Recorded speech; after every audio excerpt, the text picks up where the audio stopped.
आदाब।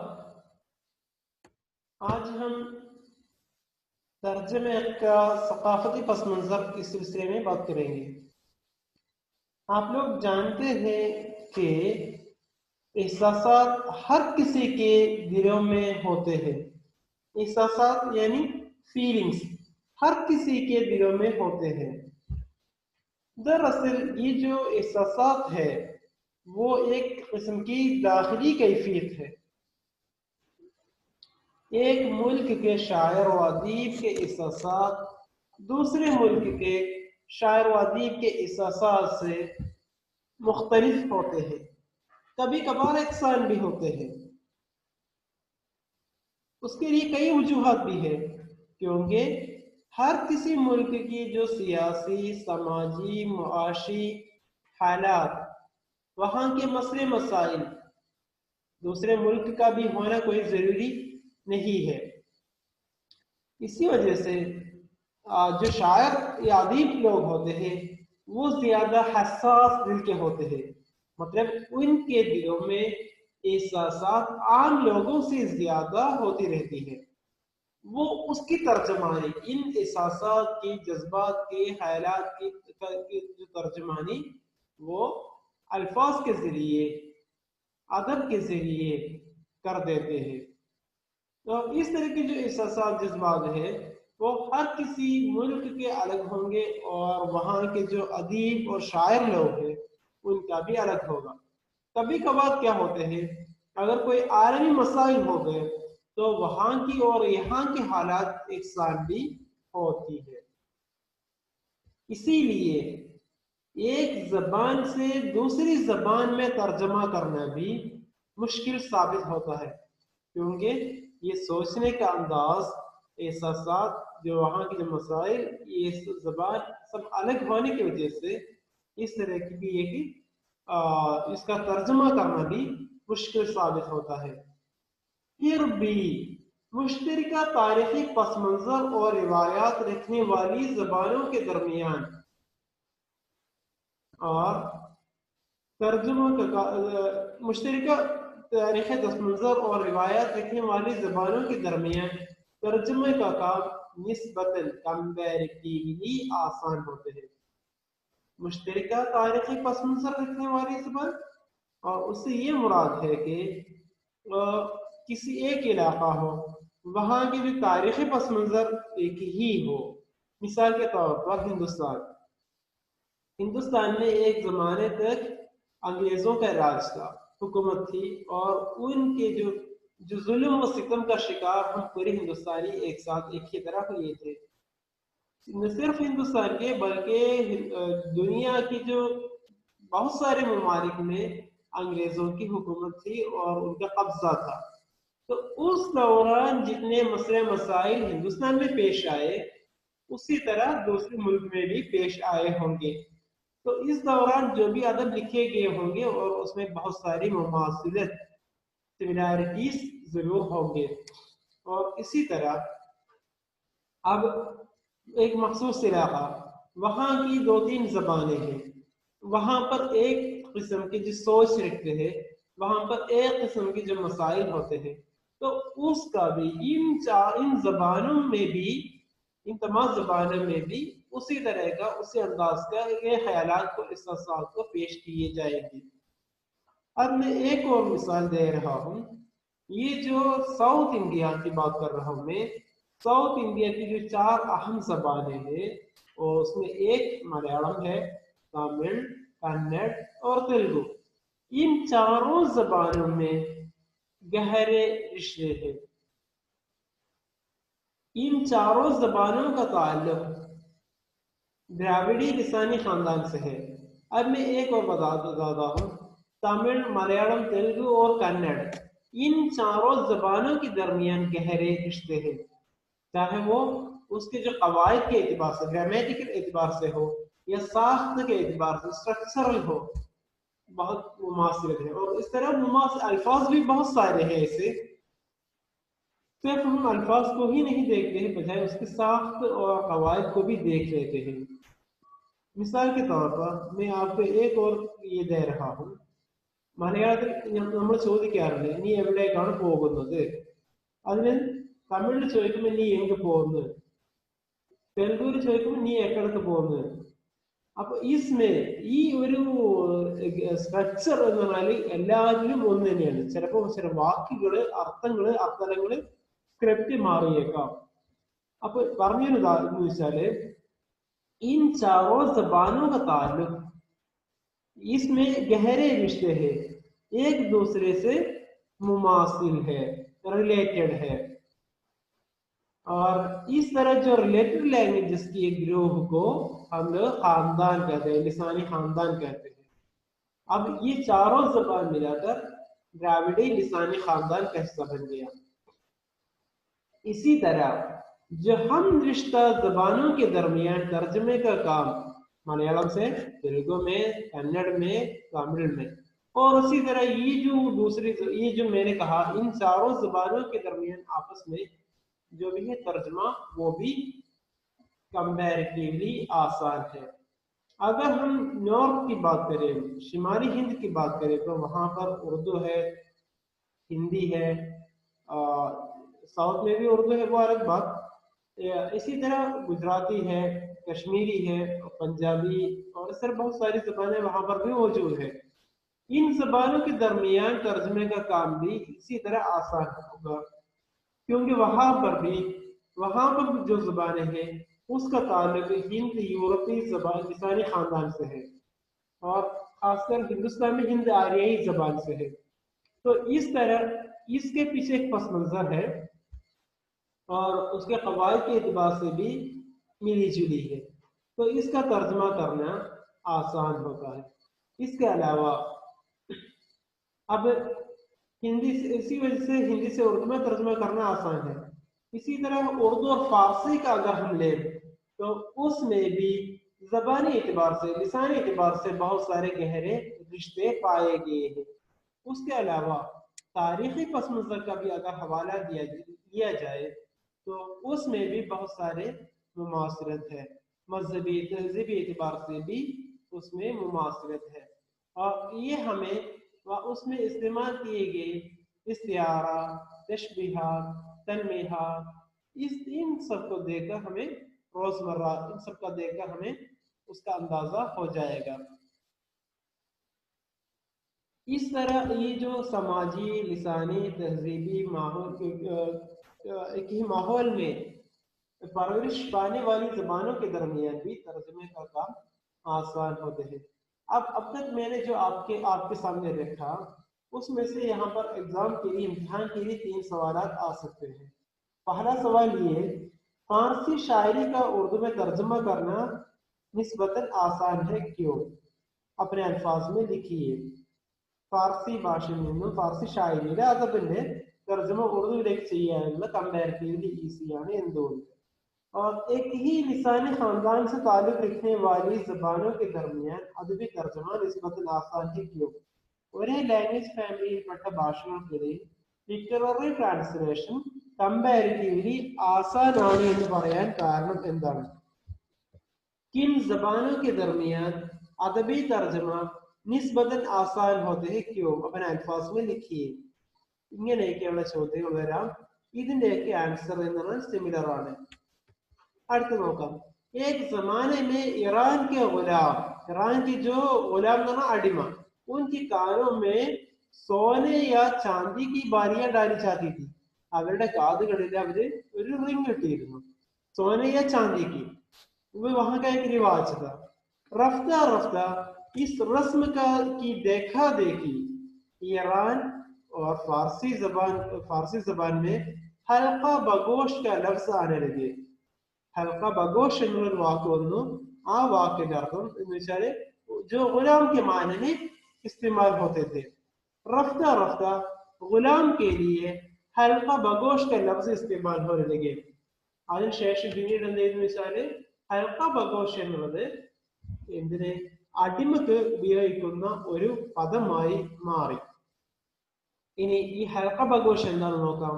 ഹൽക്ക ബഗോഷ് എന്ന് പറഞ്ഞാല് അതിന്റെ ഡിക്ഷണറി മീനിങ് എന്താണ്? ഇപ്പോ ജിൻകെ കാൻ മേ ഗുലാമി കാ ഹൽക്ക ഹോ, അവരുടെ കാതുകളിൽ എന്താണ് അടിമത്വത്തിന്റെ റിംഗ് ഉണ്ടോ, അത് അടിമത്വം എന്ന് വെച്ചാൽ എല്ലാം തന്റെ യജമാനെ അങ്ങേയറ്റം അനുസരിക്കുന്ന ഒരാള് എന്നുള്ളതിന് സിമ്പിൾ ആണ് എന്ത് ഈ സോനയ ചാന്ദി കി ബാലി എന്നുള്ളത്. अब इപ്പൊ എന്തെന്ന് വെച്ചാൽ ഈ ഹൽഖ ബഗോഷ് എന്നുള്ള വാക്ക് തന്നെ ഗുലാം के लिए इस्तेमाल होने लगे, मुतरादिफ लफ्ज बन गया.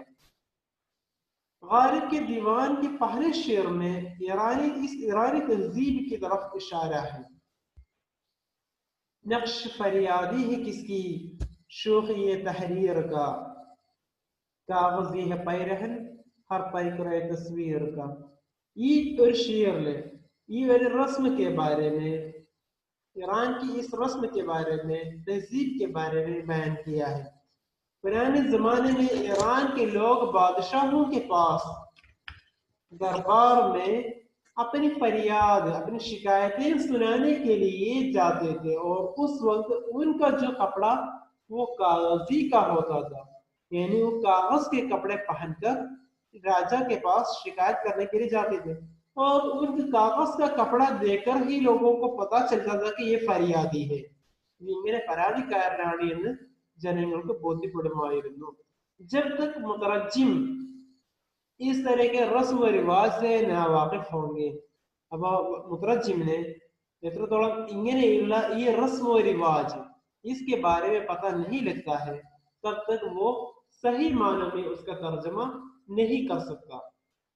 और तर्जमे के मैदान में भी ये याद रखना चाहिए कि जमाने के साथ साथ अल्फाज भी बनते जाते हैं, अल्फाज के माने भी बदलते हैं. आज की अंग्रेजी 100 साल पहले की अंग्रेजी से बहुत सारे अल्फाज मुख्तलिफ हैं, और इसी तरह आज की जो उर्दू है, मौजूदा जो उर्दू है, वो 100 साल पहले की उर्दू से भी मुखालिफ, बहुत सारे अल्फाज के एतबार से वो मुख्तलिफ हैं. मिसाल के तौर पर मैं आपके सामने कुछ अल्फाज लिखना चाहता हूँ. बंगी का लफ्ज एक जमाने में गलासत उठाने वाले, झाड़ू देने वाले के माने में इस्तेमाल होता था, और इसी तरह बंगी आजकल क्या हो गया, एक कास्ट बन गया, यानी इस तरह के जो काम काज करने वालों के काम बंगी इस्तेमाल होने लगे. और उसके अलावा एक जमाने में ये जो बंगियों का जो अफसर होता था उसको जुम्मेदार कहते थे. इसी तरह सफाई कर्मचारी, हुज्जाम, बार्बर वगैरह ये जो निचले काम का, निचले दर्जे का काम माने जाते थे, ഇതൊക്കെ ഒരു താഴ്ന്ന ജോലിയായിട്ടായിരുന്നു ആളുകൾ കണ്ടിരുന്നത്. लेकिन आजकल कोई भी इस तरह के जो कामों को निचला तस्वुर नहीं करता. ഇന്ന് അതിനെ ഒരു മോശം ജോലിയായിട്ട്, താഴെ കയറുന്ന ജോലിയായിട്ട് ആരും കാണുന്നില്ല. ഇന്ന് हुज्जाम के लिए अब ब्यूटिशियन का लफ्ज इस्तेमाल किया जा रहा है. മുമ്പ് ബാർബർ എന്നായിരുന്നുവെങ്കിൽ ഇപ്പൊ എന്താണ്, ബ്യൂട്ടീഷ്യൻ എന്ന പദമായി മാറിയിരിക്കുന്നു. അതുപോലെ एक और लफ्ज बुद्ध, बुद्ध ये जो लफ्ज गौतम बुद्ध से निकला है, और वहां पर क्या बुद्धिशाली, यानी जो जो सबसे जो अक्लमंद के लिए इस्तेमाल होता था. लेकिन आजकल क्या है, बुद्धू के तौर पर इस्तेमाल करने लगे. बुद्धू का मतलब उसमें बुद्धू बेवकूफ के माने में इस्तेमाल होने लगे हैं. इसी तरह 64 के जमाने में इंग्लिश का एक मशहूर नकाद है वाइट, और उनके जमाने में नाइस का लफ्ज अहमद के लिए इस्तेमाल किए जाते थे. अहमद फूल, बेवकूफ के लिए इस्तेमाल किए जाते थे. लेकिन अब शरीफ और उम्दा के माने में इस्तेमाल होने लगे हैं. പക്ഷെ ഇന്ന് ഏറ്റവും വളരെ നല്ല അർത്ഥമാണ് നൈസ് എന്നുള്ളതിന് ഷരീഫ്, അച്ഛ, ഗുഡ് എന്നുള്ള അർത്ഥമാണ്, ഉംദ എന്നുള്ള അർത്ഥമാണ് ഇന്ന് ഉപയോഗിച്ചു വരുന്നത്. इस तरह सैकड़ों अल्फाज ऐसे हैं जिसने जमाने और हालात से असर और कबूल करते हुए वक्त के साथ साथ अपने माने भी बदल डाले हैं. मुतरज्जिम को इस बात का ख्याल रखना भी जरूरी है. आलमकारी के इस दौर में, आलमकारी उसके लिए उर्दू में ग्लोबलाइजेशन का लफ्ज इस्तेमाल होता है ना, ग्लोबलाइजेशन के लिए उर्दू में आलमकारी का लफ्ज इस्तेमाल होता है कि इस दौर में ഈ ആലംകാരി ഗ്ലോബലൈസേഷൻ എന്നൊക്കെ ഉദ്ദേശിച്ചത് എന്താണ്? ഗ്ലോബൽ വില്ലേജ് എന്നുള്ള, എന്ന് വെച്ചാൽ पूरी दुनिया सिमटकर आजकल एक विलेज की शक्ल में बन गया है. എന്ന് വെച്ചാൽ ഒരു വില്ലേജ് ആകുമ്പോൾ ആ വില്ലേജിൽപ്പെട്ട ആളുകൾ അവിടുത്തെ ന്യൂസുകളൊക്കെ എന്ത് ചെയ്യും, പെട്ടെന്ന് അറിഞ്ഞിരിക്കും. എന്നാൽ ഇന്ന് ലോകം തന്നെ ഈ രൂപത്തിലുള്ള ഒരു വില്ലേജായി മാറിക്കഴിഞ്ഞിരിക്കുകയാണ്. यानी पूरी दुनिया सिमट कर एक गांव की तरह बन गया है. और उसी तरह क्या है, जो तस्वीर की जो जराई है तो उसकी सहूलत हर किसी के हाथों में है. मतलब वो दुनिया के किसी भी कोने की खबर को बआसानी कम से कम वक्त में अपनी जगह बैठ के वो कर सकते हैं. और उसमें क्या है, जो टीवी है, कंप्यूटर है, इंटरनेट है, इस तरह के जो बहुत सारे अल्फाज इसी वजह से हमारी ज़बानों में दाखिल हो गए हैं. अब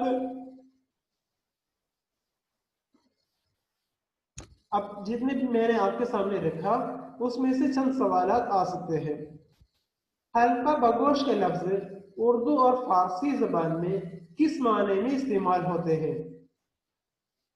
दूसरा, गालिब के दीवान के पहले शेर में किस ईरानी तहजीब की तरफ इशारा मिलती है? अगला, जमाने के साथ साथ अल्फाज के भी माने बदलते रहते हैं, क्यों? दो मिसालें लिखिए. नाइस का लफ्ज चौसर के जमाने में किस माने में इस्तेमाल होता था? अगला, ग्लोबलाइजेशन को उर्दू में क्या कहते हैं? इस तरह के सवाल हैं. अब मुख्तलिफ तहजीबों में परवरिश पाने वाली जबानों के दरमियान, मैंने आपको कहा मुख्तलिफ तहजीबों के में परवरिश पाने वाली यानी दूर दूर की जबानें या രണ്ട് സംസ്കാരത്തിൽ വളരുന്ന, എന്ന് വെച്ചാൽ ഇവിടെ ഒരു ഇംഗ്ലീഷ് ഉണ്ട്, അതുപോലെ നമ്മുടെ ഇന്ത്യയിലെ ഒരു ഭാഷ. इस तरह इन दोनों की जो तहजीब के दरमियान वेस्टर्न कल्चर और ईस्टर्न कल्चर इस तरह ये जो मुख्तलिफ तहजीबों में परवरिश पाने वाली जबानों के दरमियान तर्जमे का काम दुश्वार होते हैं. जबान का रिश्ता कल्चर से गहरा होता है, इसीलिए जबान और कल्चर को अलग नहीं किया जा सकता. അപ്പോൾ ഇതിന് ഞാനൊരു ഉദാഹരണം പറയാം. ഇംഗ്ലീഷിൽ നമ്മൾ വയസ്സായ ആളാണെന്നുണ്ടെങ്കിലും, എത്ര റെസ്പെക്ട് കൊടുക്കേണ്ട ആളാണെന്നുണ്ടെങ്കിലും, എത്ര ചെറിയ ആളാണെന്നുണ്ടെങ്കിലും എല്ലാവർക്കും നമ്മൾ ഉപയോഗിക്കുന്ന പദമാണ് എന്ത്? അവരോട് നമ്മൾ വന്നിരിക്കാൻ വേണ്ടി പറയണെന്ത്? യു കം ആൻഡ് സിറ്റ് എന്ന് നമ്മൾ പറയാറുണ്ടോ? അവിടെ യു എന്നുള്ള പദമാണ് ഉപയോഗിച്ചിരിക്കുന്നത്. उसके लिए उर्दू में तू का लफ्ज है, तुम का लफ्ज है, आप का लफ्ज है. इस तरह ये जो तीन जो लफ्ज इस्तेमाल होते हैं एक ही टर्म के लिए, एक ही लफ्ज के लिए. अब अगर हम लोग अब यू का तर्जुमा उर्दू में कर लें तो हमें ये सोचना होगा कि यहाँ पर तो इस्तेमाल होता है या तुम इस्तेमाल होता है या फिर आप इस्तेमाल होता है. इसका ख्याल जरूर रखना चाहिए. ये उर्दू की कल्चर में तो तुम आप उसके बहुत फर्क है, लेकिन अंग्रेजी में उसका कोई फर्क नहीं है. यही में मेरे कहने का मतलब था. ऐसे में इंग्लिश साहचर्य एक खास तहजीबी कदर के हामिल एक लफ्ज की जगह दूसरे लफ्ज को बिठाना हमारे लिए बेहद दुश्वार होता है. ഇങ്ങനെയുള്ള ഞാനൊരു ഉദാഹരണം പറഞ്ഞത് മാത്രം.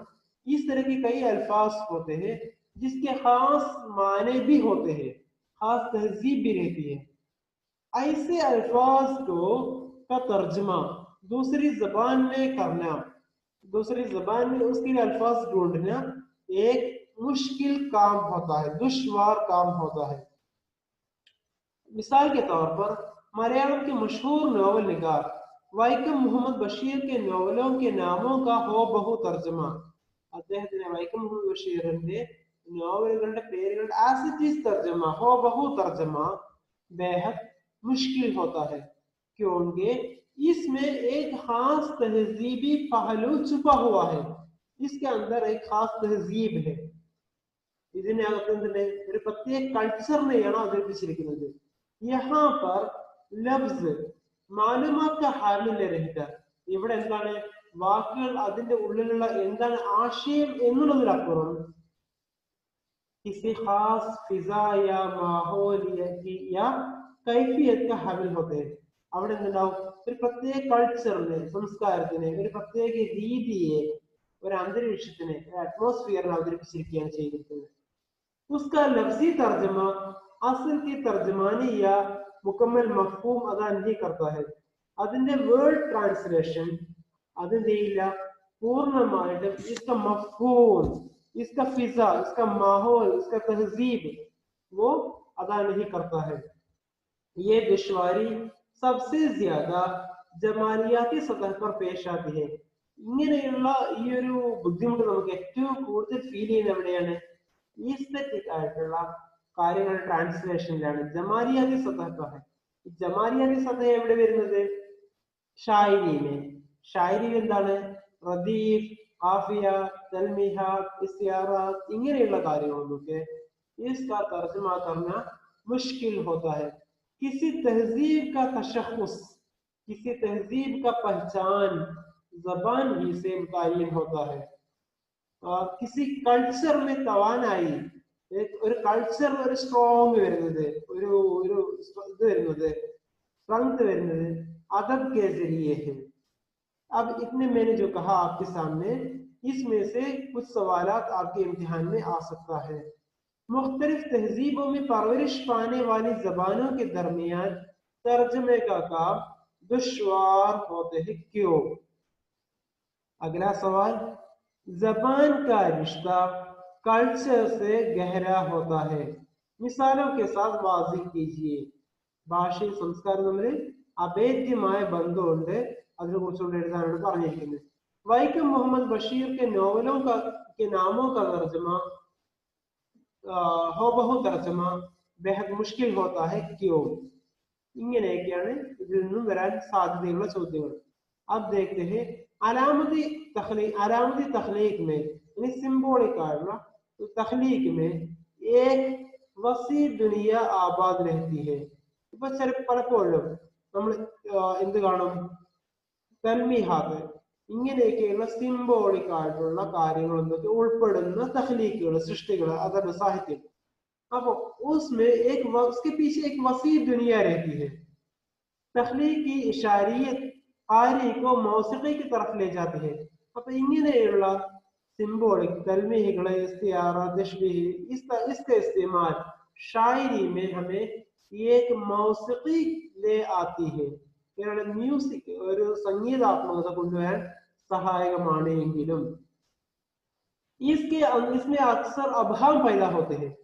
ഇങ്ങനെയുള്ളതിനൊക്കെ എന്തുണ്ടാവും? മിക്കവാറും അബ്ഹാം, മുബ്ഹം അന്താസ്, ഒരു ക്ലാരിറ്റിയുടെ വ്യക്തത കുറവുണ്ടാകും ആശയപരമായ. कारी अपने तौर पर अपने हिसाब से कोई मफहूम कायम करते हैं. അപ്പൊ ഇങ്ങനെയൊക്കെ ആവുമ്പോൾ പലപ്പോഴും എന്ത് ചെയ്യുന്നു? कारी अपने हिसाब से उसका कोई मफहूम निकाल लेते हैं. वो मफहूम कभी तख्लीकार के मफहूम से बहुत दूर जा पड़ता है. പലപ്പോഴും എന്ത് ചെയ്യുന്നു വെച്ചാല് ഇദ്ദേഹം വെച്ചിട്ടുള്ള ഈ ഒരു മഫഹൂം, ആശയം, അത് ചിലപ്പോൾ എന്ത് ചെയ്യും? ഷായറിന്റെ മഫഹൂമായിട്ട് യോജിച്ചു വരുന്നതായിരിക്കും. പലപ്പോഴും എന്തായിരിക്കും? दूर होता है. मुख्तसर ये है कि एक जबान के कसीरुल जिहत यानी मल्टी डायमेंशनल लफ्ज को, यानी एक लफ्ज जिसका मुख्तसर यानी कई तरह के माने निकल सकते हैं, तो ऐसे में उस लफ्ज का दूसरी जबान में दूसरी तहजीब के सियाक व सबाक में बिठाना, അതിന്റെ ഒരു സാഹചര്യത്തിനനുസരിച്ച് നമ്മൾ അതിനെ ട്രാൻസ്ലേറ്റ് ചെയ്യുക എന്നുള്ളത് बहुत ही मुश्किल और वक्त तलब काम होता है. അങ്ങനെ ഒരു പ്രയാസമുള്ള, ടൈം എടുക്കുന്ന ഒരു വാക്കാണിത്. ചുനാഞ്ചെ മഷഹൂർ അംഗ്രേസി നഖാദ് TS എലിയറ്റിനെ അദ്ദേഹത്തിന്റെ ഒരു വാക്കാണെന്ത്? ഷായരി കാ തർജമ നാമുംകിൻ high. The translation of the poetry is impossible എന്നതാണ് അദ്ദേഹത്തിന്റെ പദം. അപ്പൊ ഇവിടെ ഒരു ചോദ്യം വരുന്നത്, ഷായരി കാ തർജമ നാമുംകിൻ ഹൈ, ये किसका कौल है? ഇത് ആരാണ് പറഞ്ഞിരിക്കുന്നത്? अगला सवाल, शायरी का तर्जुमा नामुमकिन क्यों कहा जाता है? എന്തുകൊണ്ടാണ് शायरी का तर्जमा इम्पॉसिबल എന്ന് പറയാൻ കാരണം? अगला, मिसाल के तौर पर एक और उर्दू लफ्ज का तर्जमा आप लोगों के सामने रख देते हैं। यहाँ पर आपके सामने दो तरह का तर्जमा दिया है, एक उसका लफ्जी तर्जमा है तो दूसरा उसका सही तर्जमा है। उर्दू लफ्ज है, आप हमारे यहाँ कदम रंजा फरमाकर हमारे साथ नाना शबीना तनावल फरमाएंगे എന്ന് വെച്ചാൽ അങ്ങേയറ്റത്തെ ബഹുമാനത്തോടു കൂടി പറയാണ്, ആജ്ഞാപിക്കുകയാണ്, കൽപ്പിക്കുകയാണ്, എന്ത് ചോദിക്കുകയാണ്, എന്ത് ആപ് ഹമാരെ യഹാ കദം രഞ്ജ ഫർമാകർ, താങ്കൾ ബുദ്ധിമുട്ട് സഹിച്ചിട്ടാണ് എങ്കിലും നമ്മളുടെ അടുത്ത് വന്നിട്ട് ഹമാരെ സാത്ത് നാനാ ഷബീന തനാവുൽ ഫർമായെങ്കിൽ നമ്മുടെ കൂടെ ഒന്ന് ഭക്ഷണം കഴിച്ചാലും എന്നുള്ള ഏകദേശം മലയാളം അങ്ങനെയാണ് വരുന്നത്. അപ്പൊ അതിനെ നമ്മൾ എന്ത് ചെയ്യാണ്, ഇംഗ്ലീഷിലേക്ക് ട്രാൻസ്ലേറ്റ് ചെയ്യുകയാണെന്നുണ്ടെങ്കിൽ അതിന് വേർഡ് ട്രാൻസ്ലേഷൻ നടത്തണമെങ്കിൽ എങ്ങനെ വരും? would you mind having supper with us by giving pain to your feet എന്നുള്ളതിന്റെ നേരെ അർത്ഥം വരുന്നത്. പക്ഷെ എന്നാൽ അതിന് ശരിയായ അർത്ഥം എന്താണ്? would you mind stepping in for a dinner with us എന്നുള്ള അർത്ഥമാണ് അതിന് ശരിയായ ട്രാൻസ്ലേഷൻ. അത് ഇംഗ്ലീഷ് കൾച്ചറിന് യോജിച്ചിട്ടുള്ളതാണ് ഇപ്പോ ഈ പറഞ്ഞിരിക്കുന്നത്. ആ രൂപത്തിലാണ് ആ ഭാഷയുടെ കൾച്ചറിനനുസരിച്ച് നമുക്ക് എന്ത് ചെയ്യേണ്ടി വരും? ട്രാൻസ്ലേറ്റ് ചെയ്യേണ്ടി വരും. അല്ലാതെ പൂർണ്ണാർത്ഥത്തിൽ നമുക്ക് വാക്കുകളെടുത്തുകൊണ്ട് ട്രാൻസ്ലേറ്റ് ചെയ്യാൻ പറ്റുന്നതല്ല എന്ന്. ഇനി ഇതുപോലെ ധാരാളം കാര്യങ്ങളുണ്ട്, നമുക്ക് പിന്നീട് ചർച്ച ചെയ്യാം.